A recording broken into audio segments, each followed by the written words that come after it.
लब्बैक लब्बैक लब्बैक या रसूल अल्लाह, लब्बैक लब्बैक लब्बैक या रसूल अल्लाह, लब्बैक लब्बैक लब्बैक या रसूल अल्लाह, लब्बैक लब्बैक लब्बैक या रसूल अल्लाह। आज वो लोग जिन्हें अमेरिका गाड़ियों की चाबियां देने इधर खैबर पख्तूनख्वा में आया है, जिनसे छुप छुप कर सफीरों से, मैंने तो 3 माह पहले कहा था कि ये एब्सोल्युटली नॉट, और जनाब हम नहीं मानते, ये सारा कुछ झूठ है। ये तो रातों रात एम्बेसी के चक्कर लगा रहे हैं कि जनाब हमें थोड़ा सी बात झूठ बोलने दे, हमें कुछ कहिएगा नहीं, हमने कौम को बेवकूफ़ बनाना है। लेकिन ये कौम बेवकूफ़ नहीं बन सकती। इस कौम को अल्लामा खादिम हुसैन रिजवी जैसे रिजाल नजरिया देकर गए हैं। मुकाफात अमल देखें, वो जो पिछले साल इसी 14 अगस्त वाले दिन हमारे लोगों पर तुमने पर्चे काटे थे और उनको जेलों में बंद किया था, ना हमें उसका अफसोस है और हमें ना इस पर ज्यादा फख्र है, हमें उन शहीदों के खून पर फख्र है कि उनके खून की बरकत से आज हम फिर फैजाबाद जा रहे हैं कल,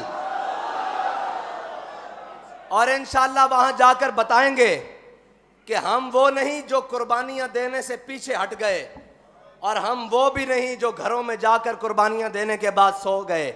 हम वो हैं जो कल भी मैदान में लब्बैक या रसूलुल्लाह का परचम लेकर खड़े थे और ताजदार खत्म नबूवत का नारा लगाने के लिए कल भी फैजाबाद इंशाअल्लाह जा रहे हैं।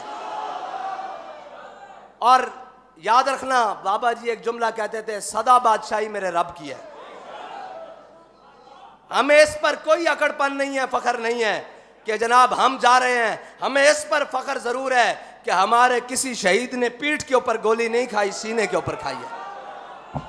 हाँ, उन शहीदों के खून की बरकत से और जनाब अपने कायदे मिल्लत इस्लामिया फनाफी खातमिन नबीयीन के उस जज्बा इश्क रसूल की बरकत से, जिसने हमारे एक छोटे से कारकुन को भी अपने नजरिए और अपने मिशन से एक कदम पीछे नहीं हटने दिया, बल्कि ये सोचने भी नहीं दिया, ये ख्याल भी नहीं करने दिया, हर जुल्म का मुकाबला करने की तौफीक दी। उनके जज्बों की बरकत से इंशाअल्लाह हम जा रहे हैं फैजाबाद और जाते रहेंगे। और बाबा जी फरमाते थे कि अमेरिका उनसे डरता है जिनके बारे में इकबाल करके गया है कि ये फाका कश जो मौत से डरता नहीं, जरा रूह मोहम्मद इसके बतन से निकाल दो। और अब तो मुखालिफ भी ये कहते हैं कि तुम इनको कैसे रोक सकते हो, अगर उन्होंने ऐलान कर दिया है जाने का तो फिर उन्हें सवारियों की जरूरत नहीं, वो तो इंशाअल्लाह पैदल भी चल पड़ेंगे, क्योंकि हमारी लाइन बड़ी तोड़ तक जुड़ी हुई है। अगर हमारी रास्ते में सवारियां खराब भी हो जाएं, हजरत अबू खैसमा अंसारी की तरह, हजरत अबू जर गफारी की तरह, तो हमारे बड़ों ने सवारियों का इंतजार नहीं किया, पैदल चल पड़े। हाँ, हमारी लाइन जुड़ी हुई है और हमारा नजरिया और हमारा हाथ उस हाथ में है जो हजरत जनाब अबू जर गफारी तक जाता है और फिर वहां से होता अपने आका और मौला सल्लल्लाहु अलैहि वसल्लम तक जाता है। और हम लोग कहते हैं जी आप जीतेंगे कब और क्या होगा, मैंने कहा ये मेरे अल्लाह के फैसले हैं।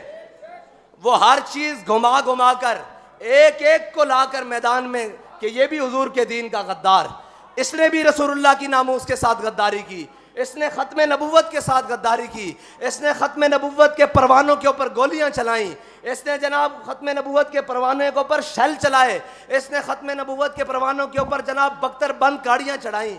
आज अकेले अकेले करके नंगे हो रहे हैं या नहीं? हाँ, हम रहे या ना रहे, लेकिन इंशाअल्लाह हुजूर का दीन तख्त पर आएगा और अल्लाह ताला अपनी हिकमतों से इस दीन को गालिब लाएगा।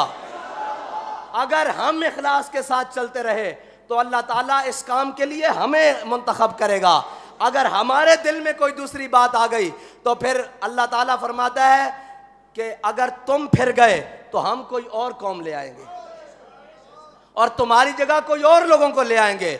इसीलिए हजरत अबू दरदार रोए थे कि आज अल्लाह ताला ने हमें वक्त दिया है, हमें रोना चाहिए, या अल्लाह हमें उस जिल्लत से बचाई कि हमारी जगह तो हमें तू मुस्तरद करके कोई और लोगों को ले आए।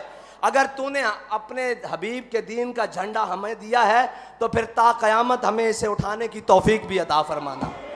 और अगर तूने लब्बैक या रसूलुल्लाह का नारा लगाने की हमें तौफीक दी है तो फिर ता क़यामत और कब्र हशर में भी हमें यह नारा लगाने की तौफीक अता फरमाना।